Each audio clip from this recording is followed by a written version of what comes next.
प्रिय दर्शकों, मैं यशराज तिवारी आज आप सभी के सम्मुख उपस्थित हुआ हूँ बृहत जन्म कुंडली वीडियो विश्लेषण के कार्यक्रम को लेकर। वो नए दर्शक जो इस कार्यक्रम को आज पहली बार देख रहे हैं और अगर आप भी चाहते हैं कि सेम इसी तरह आपकी एक जन्म कुंडली का बृहद रूप से वीडियो विश्लेषण किया जाए, तो आप इस वीडियो के नीचे दिए गए नंबर पर कॉल अथवा व्हाट्सएप के माध्यम से संपर्क करके बृहद जन्म कुंडली वीडियो विश्लेषण की जानकारी ले सकते हैं और साथ ही साथ बृहद जन्म कुंडली वीडियो विश्लेषण का आप अपना स्लॉट बुक करवा सकते हैं। तो आज के इस कार्यक्रम में हमारे पास जो जन्म कुंडली है ये एक पुरुष की है, एक व्यक्ति की है। इनका डेट ऑफ बर्थ है 28 सितंबर 1978 दोपहर में 1:30 और जन्म स्थान है रायसेन, मध्य प्रदेश। जन्म का विवरण यहाँ दिया हुआ है 28 सितंबर 1978 दोपहर में 1:30 और रायसेन, मध्य प्रदेश। मैं आपको इनके जन्मकाल के पंचांग के विषय में बता देता हूँ और अगर आप भी इनकी जन्म कुंडली का अध्ययन करना चाहते हैं, मेरे साथ साथ करना चाहते हैं, तो इस जन्म कुंडली को प्रिपेयर कर लीजिए ताकि आपकी भी जो प्रैक्टिस है वो जन्म कुंडली का अध्ययन करते समय हो सके और ज्योतिष को सीखने के क्रम में आप भी मेरे साथ आगे बढ़ सके। ये गुरुवार के दिन आश्विन मास में कृष्ण पक्ष की द्वादशी तिथि को जन्मे हैं। आश्लेषा नक्षत्र के तृतीय चरण में चंद्रमा इनकी कुंडली में अगर आप देखें तो कर्क राशि में है। तो ये आश्लेषा नक्षत्र के तृतीय चरण में जन्मे हैं। राक्षसगण कर्क राशि, ये जल तत्व की राशि है। चंद्रमा राशिश होते हैं और कुंडली इनकी बनती है धनु लग्न की। इन्होंने अपने बारे में तो कुछ ऐसा स्पेशल बताया नहीं हुआ है, बस सीधे इन्होंने अपने प्रश्न लिखे हुए हैं। तो सबसे पहले हम इनकी जन्म कुंडली को समझ लेते हैं और फिर हम इनके प्रश्नों की तरफ चलेंगे। तो प्रिय दर्शकों, धनु लग्न की जन्म कुंडली, धनु लग्न की जन्म कुंडली अर्थात ये अग्नि तत्व का लग्न है और अग्नि तत्व का लग्न होने की वजह से उग्र या क्रोध ऐसे लोगों के अंदर होता है। साथ ही साथ देवगुरु बृहस्पति यहाँ के लग्नेश बन जाते हैं, तो इसका मतलब होता है कि ऐसे व्यक्तियों के अंदर ज्ञान की मात्रा भी अच्छी होती है। अधिक मात्रा में ज्ञान ऐसे लोगों के पास में होता है, इसमें कहीं कोई डाउट नहीं है। साथ ही साथ अगर आप देखें तो धनु लग्न के लोगों का जो स्वभाव मैंने अक्सर बताया कि हर चीज को सत्य बोलना और मुंह पर बोल देना। अब बोलने का वाणी का भाव कौन सा है? द्वितीय भाव। तो द्वितीय भाव पर मंगल की उच्च की दृष्टि भी पड़ रही है, अर्थात इनके द्वारा अक्सर सत्य बोला जाता होगा और सत्य बोलने के दौरान वो सत्य, क्योंकि अक्सर सत्य अप्रिय होता है, सत्य ही तो लोगों को बुरा लगता है, तो जो सत्य इनके द्वारा कहा जाता होगा वो लोगों को बुरा लग जाता होगा। तो ये एक समस्या है या हो सकता है कि ये परेशानी ये आगे चल करके फेस करें या फेस ये अभी भी इस चीज को करते हो। तो लग्नपति जाकर के अष्टम भाव में उच्च राशि में बैठे हैं। अब लग्नेश का जाकर के त्रिक भाव में 6वें, 8वें, 12वें में बैठना अवयोग होता है और ये जातक को जीवन काल में जीविकोपार्जन में संघर्ष कराता है। लेकिन धनु लग्न की जन्म कुंडली में गुरु अष्टम भाव में अष्टमेश के साथ उच्च राशि में बैठे हैं और जिस राशि में उच्च के हुए हैं वो ग्रह भी चंद्रमा वहीं पर स्वग्रही बैठा है, अर्थात चंद्रमा को और गुरु को हम बलवान मानेंगे। तो अवयोग का जो दुष्प्रभाव है वो काफी हद तक कम हो जाएगा। अब देवगुरु बृहस्पति का लग्नपति होकर के अष्टम भाव में जाकर के उच्च राशि में बैठना इस बात की सूचना देता है जातक धार्मिक होगा। साथ ही साथ जातक की जो ऑकल्ट साइंसेज हैं, जो गुप्त विद्याएं हैं, तंत्र मंत्र इत्यादि में भी ऐसे जातकों की रुचि, ज्योतिष इत्यादि में भी ऐसे जातकों की रुचि हो सकती है। धर्म पर ऐसा व्यक्ति व्यय करे, व्यय इनके सही डायरेक्शन में होते हैं। धन के कारक होकर के देवगुरु बृहस्पति धन भाव को देखते हैं तो धन संचित भी हो जाता है और चतुर्थपति होकर के अष्टम भाव में बैठे हैं। अब देखिए, चतुर्थेश का जाकर के अष्टम भाव में बैठना मकान से संबंधित या मकान बनाने में परेशानी जाती है, लेकिन चतुर्थेश ने चतुर्थ भाव को देख लिया, राहु की दृष्टि भी चतुर्थ पर पड़ रही है, तो भूमि भवन और वाहन का योग बनता है, परंतु संघर्ष के साथ। संघर्ष क्यों? क्योंकि चतुर्थपति जाकर के अष्टम भाव में बैठे हुए हैं। धनेश बनते हैं, शनि जाकर के भाग्य भाव में बैठे हुए हैं, तो धनपति का जाकर के नवम भाव में बैठना महाधनी योग हुआ और ऐसे जातकों का बाल्यकाल जरूर कष्टप्रद होता है, परंतु जैसे जैसे करके इनकी उम्र बढ़ती है, उम्र के साथ साथ ये इनकी धन की स्थिति अच्छी होती हुई देखने में आती है। पराक्रम भाव के अधिपति नवम भाव में बैठ करके शनि पराक्रम भाव को देख रहे हैं, इस बात की सूचना है कि ऐसे जातक पराक्रमी होते हैं, मेहनती होते हैं, लेकिन अगर इनके छोटे भाई होंगे तो छोटे भाई के साथ में या छोटी बहनों के साथ में इनके संबंधों में परेशानी देखने में आ सकती है। चतुर्थ भाव के अधिपति अष्टम भाव में बैठ करके चतुर्थ को देख रहे हैं, तो मैंने बताया इसमें कुछ बताना नहीं कि भूमि भवन वाहन का सुख होता है, परंतु उन सुखों को बनाने में अत्यधिक संघर्ष करना पड़ जाता है। पंचम भाव के अधिपति यानी कि ज्ञान भाव के अधिपति मंगल है, जाकर के लाभ भाव में बैठ करके ज्ञान भाव को देख रहे हैं, तो पंचमेश का जाकर के लाभ भाव में बैठना इस बात की, और धन भाव को देख भी रहे हैं वो मंगल, तो इस बात की ये सूचना देता है कि ऐसे व्यक्तियों के पास में धन होता है और अपने ज्ञान की वजह से ऐसे लोगों के पास में धन आता है। तो धनागमन के रास्ते ज्ञान की वजह से बनते हैं। षष्ठ भाव के अधिपति शुक्र जाकर के लाभ भाव में बैठे हुए हैं और मंगल की दृष्टि भी षष्ठ भाव पर है। तो ऋण इत्यादि किसी को ना दे। 1 रुपए का ऋण भी अगर आप देंगे तो वो डूब जाएगा। ऋण आप चाहें तो आप ले सकते हैं, उसमें कहीं कोई परेशानी नहीं है। सप्तमपति बुध बन जाते हैं, जाकर के दशम भाव में स्वग्रही होकर के बैठे हैं। भद्र नामक महापुरुष योग लगाते हुए अगर आप व्यापार करें या आप नौकरी करें, दोनों में बुध की स्थिति आपके लिए श्रेष्ठ है और ऐसा व्यक्ति बुद्धि से भी तेज होता है। बुद्धि ऐसे जातकों के पास होती है। वैसे भी दशम भाव का बुध बहुत अच्छा रिजल्ट करने वाला होता है, तो बुध की स्थिति भी आपकी जन्म कुंडली में ओवरऑल बहुत अच्छी है। अष्टमपति अष्टम भाव में बैठे हैं, तो गुप्त विद्याओं, गूढ़ साइंसेज में, ऑकल्ट साइंसेज में ऐसे लोगों की रुचि होती है, तो वो है। पंचम भाव के नवम भाव के अधिपति बन जाते हैं सूर्य, जाकर के दशम भाव में दशमेश के साथ बैठे हुए हैं। तो नवमेश सूर्य का जाकर के दशम भाव में दिग्बली होकर के बैठना भी अत्यंत श्रेष्ठ है। और दशम भाव में अगर सूर्य हो तो व्यक्ति, वैसे भी आपकी कुंडली में जो सूर्य है वो नीचाभिलाषी है, लेकिन हस्त नक्षत्र में, चंद्रमा के नक्षत्र में, जो कि अष्टमेश का नक्षत्र है, हालांकि चंद्रमा को अष्टम का दोष नहीं होता और लग्नेश भी अष्टम भाव में ही बैठे हैं, अष्टमेश के साथ हैं, तो दशम भाव का सूर्य भी आपकी कुंडली में अच्छा है। ये शासन प्रशासन में व्यक्ति की पकड़ या सरकारी क्षेत्र में व्यक्ति को ऊंचा उठा देता है। तो ये है। चतुर्थ पर सूर्य की दृष्टि और राहु की दृष्टि से घर में कलह की स्थिति जरूर उत्पन्न हो जाती है, तो वो भी है। सूर्य और राहु की युति आपकी कुंडली में, जो कि ग्रहण योग, और बुध और राहु की युति जड़त्व दोष के नाम से संबोधित किया जाता है। तो हो सकता है कि बुध का बलाबल होने के बावजूद, सूर्य का बलाबल होने के बावजूद, अब वाणी भाव मैंने बताया कि पीड़ित है, और सूर्य और राहु का प्रभाव हो सकता है कि कई बार आपको बदनामी भी देखनी पड़ जाए। हालांकि राहु दशम में अति विशिष्ट कारक होते हैं, सूर्य यहाँ पर दिग्बली और बुध, तो तीनों ग्रह हैं तो बहुत अच्छे, लेकिन हो सकता है कि मान सम्मान में कभी कमी आए, और बुध और राहु की युति की वजह से अगर आप बोलना कुछ चाहें तो बोल कुछ बैठे, जिस वजह से लोग आपके शत्रु बन जाए, ये भी होता होगा। बाकी मंगल की दृष्टि वाणी भाव पर पड़ने की वजह से शत्रुता तो आप कर ही लेते होंगे। लाभ भाव के अधिपति लाभ भाव में ही बैठे हैं, तो यो भावा स्वामी दृष्टो युक्त होगा, वो उस भाव का स्वामी वहीं पर अगर जाकर के बैठ जाए तो लाभ की स्थिति को बढ़ाने वाला होता है। और लाभस्थ शुक्र हो, तो मैंने बताया था कि पत्नी के आने के बाद में धनागमन अच्छा होता हुआ देखा गया है। और मंगल ही द्वादशपति बन जाते हैं, तो पंचमेश को द्वादशेश का दोष नहीं होगा, लेकिन द्वादश भाव के अधिपति भी होकर के लाभ भाव में बैठे हैं, तो धन के संचयन में थोड़ी सी परेशानी या धन का व्यय अधिक हो जाता है। हालांकि गुरु की दृष्टि व्यय भाव पर है, तो गलत व्यय से भी चिंता करने की आवश्यकता आपकी जन्म कुंडली में मुझे नहीं दिखाई पड़ती। तो ये था आपकी जन्म कुंडली का सामान्य अध्ययन। अब हम आपके सीधे प्रश्न की ओर चलते हैं, और अगर कुछ पॉइंट यहाँ पर छूट गया होगा तो हम इनके प्रश्न के साथ साथ वहां पर बढ़ते चलेंगे। इनका पहला प्रश्न, मकान लिया था वो 2018 में बेच दिया और वो पैसे स्टॉक मार्केट में फंस गए हैं, तो अब पैसों की कमी से नया मकान नहीं हो रहा है, तो वो फंसे पैसे में ग्रोथ होकर निकलेंगे और मकान होगा क्या? देखिए, मकान होने के योग तो इस जन्म कुंडली में है। चतुर्थपति अष्टम भाव में है, तो संघर्ष हो रहा है। स्टॉक मार्केट में आपने पैसे फंसा दिए, पंचम भाव पर मंगल की दृष्टि है, हो सकता है जल्दबाजी में आपने पैसों को फंसा दिया हो। हालांकि शुक्र की दृष्टि भी है और बुध का बलाबल भी आपकी कुंडली में है, तो स्टॉक मार्केट आपके लिए ठीक है, परंतु जल्दबाजी में गलत निर्णयों की वजह से हो सकता है कि आपका वो पैसा फंस गया हो। अब मकान होने के योग तो आपकी जन्म कुंडली में है, और मुझे लगता है कि चंद्रमा में बुध का अंतर आ ही चुका है, और कर्क राशि से गुरु का जो गोचर भी है, जो बदल रहा है अभी 13 अप्रैल के बाद से, तो वो भी आपकी राशि से भाग्यस्थ हो रहे हैं, तो मकान लेने के योग तो बनते हैं। अब अगर इसमें प्रबलतम हम संभावनाएं देखें तो अप्रैल 2023 के आसपास आपकी जन्म कुंडली में मकान बनने का योग है।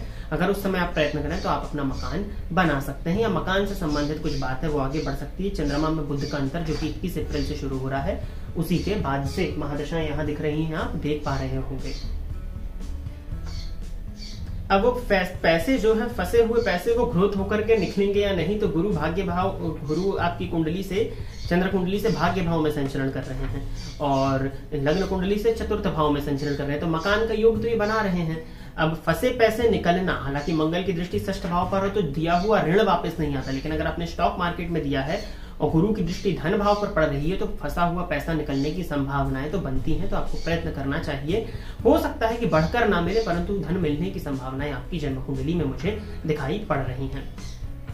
दूसरा, मकान होने के योग कब है? पैसे की अड़चन आएगी क्या? जी, पैसे की अड़चन तो आएगी, लेकिन गुरु आपकी कुंडली से, लग्न कुंडली से देखें तो चतुर्थ में संचरण कर रहे हैं, और चंद्र कुंडली से भाग्य भाव में संचरण कर रहे हैं, तो धन का आवागमन आपकी कुंडली में दिखता है। वैसे भी दशम भाव के अधिपति का अंतर चंद्रमा की दशा में चल रहा है, तो मुझे लगता है वो भी तीसरे 11वें के संबंध में, तो धन लाभ के योग आपकी कुंडली में है, और मकान का योग शुरू हो रहे हैं, अगले वर्ष में प्रबल योग है मकान लेने के।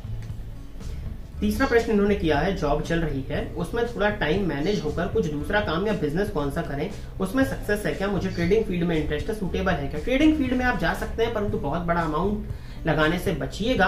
उसका कारण है आपकी जन्म कुंडली में चंद्रमा पर केतु की दृष्टि का पड़ जाना। ओवर थिंकिंग आप थोड़ा सा ज्यादा करते होंगे, हालांकि गुरु चंद्रमा की युति है जो कि ठीक है, लेकिन फिर भी चंद्रमा पर केतु की दृष्टि, ओवर थिंकिंग और कभी कभार बहुत ज्यादा सोच लेना या गलत सोच लेने की वजह से पैसा फंस सकता है।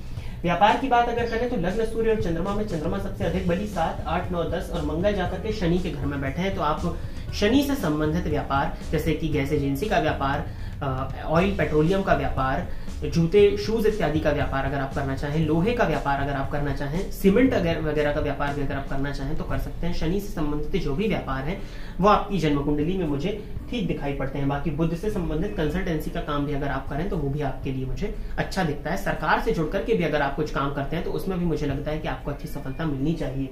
दशम भाव का राहु है तो फिर इसमें तो कोई ज्यादा बोलने की बात है ही नहीं कि आप अगर सरकार से जुड़ करके भी कुछ काम करते हैं तो वो भी आपके लिए श्रेष्ठ है। तो बहुत से व्यापार मैंने बताए, आप अपनी परिस्थिति के हिसाब से उसको चुन सकते हैं। 5वां प्रश्न आपने किया है। 4था प्रश्न, मुझे ज्योतिष की पहचान है, अच्छा ज्योतिष में रुचि होगी, इससे आगे और खुद का ज्ञान बढ़ाकर इसका दूसरों की सेवा हेतु ये काम भी कर सकता हूँ क्या? देखिए, एक ज्योतिषी की योग्यता क्या होनी चाहिए?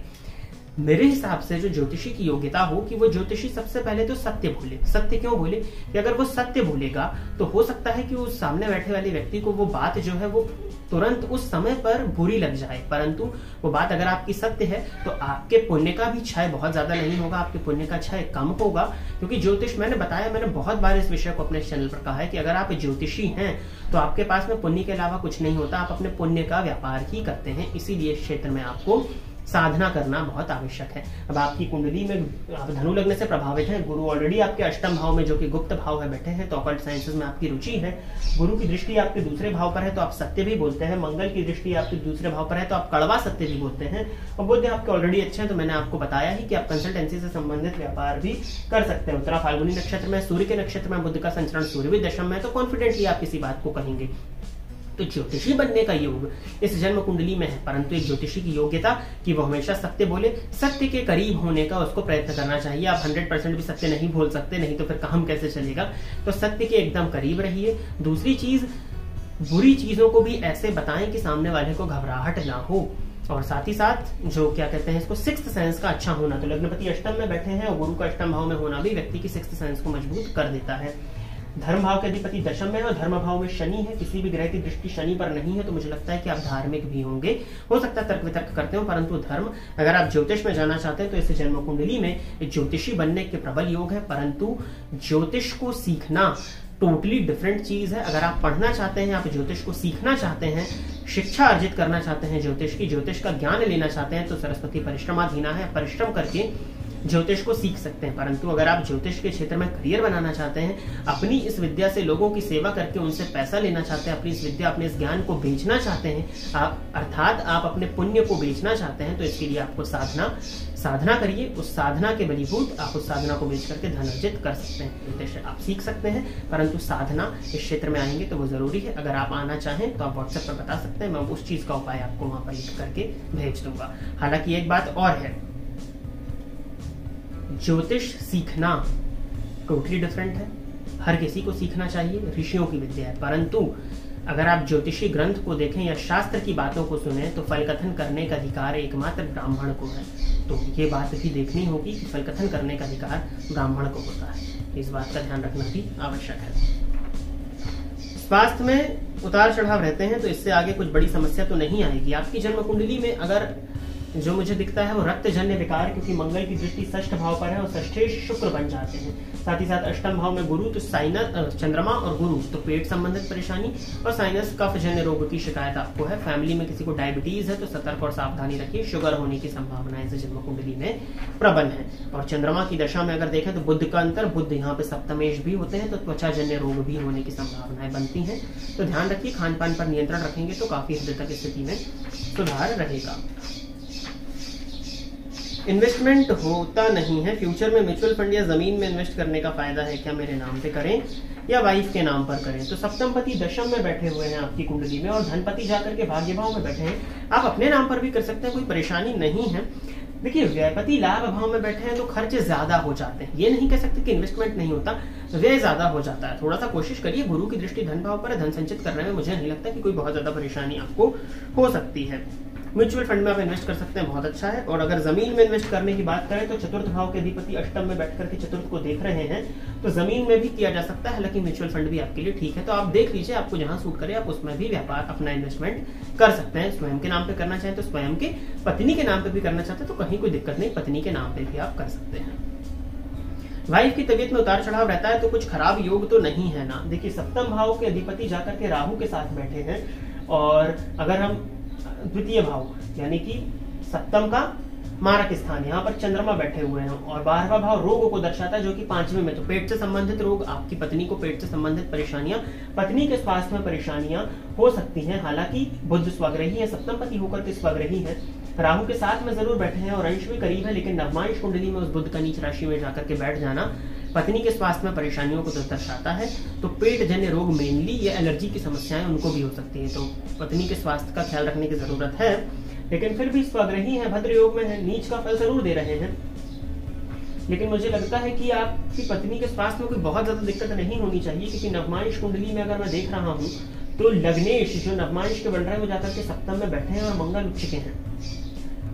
सप्तम पति नवमांश के जाकर के जरूर द्वितीय में है और शनि से दृष्ट हो जा रहे हैं, सूर्य से भी दृष्ट है वो, तो कहीं ना कहीं थोड़ी सी परेशानी तो है। तो स्वास्थ्य में दिक्कत तो रहेगी, जो है सावधानी रखनी जरूरी है। बहुत बड़ी दिक्कत नहीं दिखती, लेकिन दिक्कत दिखती है जिस वजह से परेशानी और धन का व्यय होता हुआ आपकी कुंडली में दिख रहा है।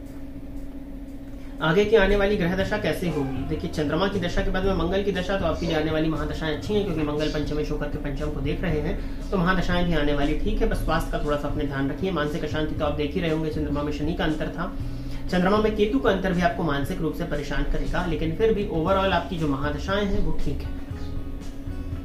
फॉरेन में जाने और सेटल्ड होने का योग है क्या? फॉरेन ट्रेडिंग करना बिजनेस से जोड़कर फायदा है क्या? विदेश भाव के अधिपति लाभ भाव में है, चतुर्थपति अष्टम में बैठे हैं, परमानेंट विदेशपति परमानेंट विदेश में, स्वदेश में रह रहे हैं तो भी ठीक है, हालांकि बाहर जाना ज्यादा ठीक है। और विदेश से अगर आप धन लाभ करना चाहते हैं तो वो आपके कुंडली में योग है, वो आप कर सकते हैं। ऐसा कौन सा आने वाला टाइम है कि उसमें मुझे थोड़ा संभल कर रहना पड़ेगा, और कौन सा समय अच्छा होगा? जब चंद्रमा की दशा में केतु का अंतर आएगा तो थोड़ा सा संभल के रहिएगा, स्वास्थ्य का ध्यान रखिएगा, शीतजन्य रोग हो सकते हैं। और अगर आप इसमें जाते हैं आपका इन्वेस्टमेंट वाली लाइन में, तो बहुत सोच समझ करके आप उसमें वो करिए। बाकी कर्क राशि में आने वाले समय में 2023 में शनि की ढैया आएगी, शनि चंद्रमा दूसरे 12वें के संबंध में है, तो कुटुंब से मतभेद और धन का व्यय अधिक होने की संभावनाएं हैं, तो 2023 की जनवरी के बाद से आपको सावधान रहने की आवश्यकता पड़ेगी। मुझे 2 बेटियां हैं, उनके हायर एजुकेशन देने में मुझे फाइनेंशियल प्रॉब्लम तो नहीं आएगा ना? मुझे लगता नहीं है कि ऐसा कुछ होना चाहिए।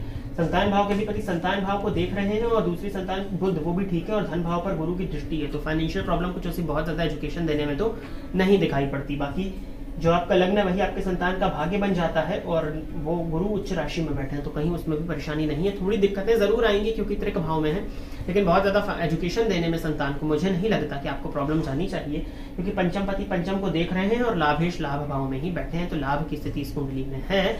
धन उधार कभी नहीं देना है, धन उधार देंगे तो मुश्किल में पड़ेंगे। स्टॉक मार्केट में फंसे पैसे निकलेंगे क्या? मैंने बताया आपको कि निकलने के चांसेस है, परंतु कम है, थोड़े, बहुत ज्यादा नहीं है, लेकिन हाँ जो पैसा है वो आने की संभावनाएं तो बनती है, प्रयत्न अगर किया जाए तो, क्योंकि धन भाव पर गुरु की दृष्टि पड़ रही है।